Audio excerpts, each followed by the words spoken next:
नमस्कार. आज आपण गुरु या ग्रहाबद्दलचे काही योग आपण जाणून घेऊया. तर गुरु हा लग्नस्थानात असलेली माणसे फार फूडी असतात, म्हणजे त्यांना भोजन अतिशय प्रिय असते. त्याच्यानंतर गुरु जेव्हा जेव्हा ज्या ज्या ग्रहांवर दृष्टी टाकेल त्याचे परिणाम वाईट परिणाम कमी होतात. म्हणजे गुरुने दृष्ट असलेल्या ग्रहाचे कुपरिणाम होत नाहीत.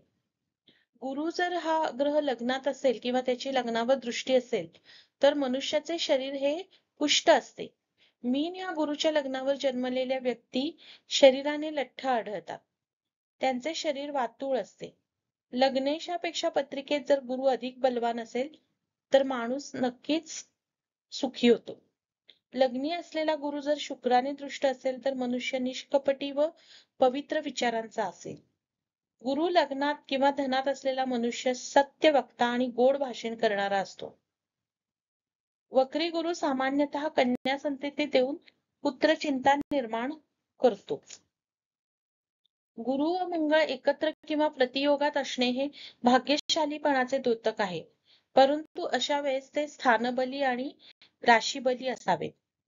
गुरु हा स्वराशी सोडून अन्य राशीत 6 किंवा 12व्या स्थानी असेल, तर मनुष्याची सांपत्तिक स्थिती नीट राहत नाही. पत्रिकेत गुरु व शुक्राचा अस्त असून लग्नेश जर दुःस्थानात असेल, तर खडतर दारिद्र्य योग समजावा. तृतीय स्थानी गुरु अगर शुक्र असता व्यक्तीचे हस्ताक्षर वळणदार आढळते. गुरु हा राहूसह लग्नात असेल, तर मनुष्याला दंतरोग निर्माण होतो. जन्मतः अष्टमात गुरु असेल किंवा अष्टमात गुरुची राशी असेल, तर गोचरीचा गुरु ज्या ज्या वर्षी अष्टमात येईल त्या त्या वर्षी कुटुंबात मृत्यू घडेल. नवमस्थानी गुरु आणि चंद्र एकत्रित असतील, तर माणसाची कीर्ती त्याच्या मृत्यूनंतरही राहील. पंचमेश गुरु असून पूर्ण बलवान असेल किंवा पंचमेश गुरुवर लग्नेशाची पूर्ण दृष्टी असेल, तर निश्चितपणे पुत्रप्राप्ती होईल. गुरु हा जर का राहू आणि केतू यांनी युक्त असेल आणि त्यावर पापग्रह पाहत असेल, तर तो माणसाच्या हातून अनेक नीच कृत्ये घडवतो किंवा त्या माणसाला काही ना काही बाबतीत काहीतरी त्रास नक्कीच होतो. गुरु अष्टमस्थानी असता व्यक्तीला शांतपणे मरण येते.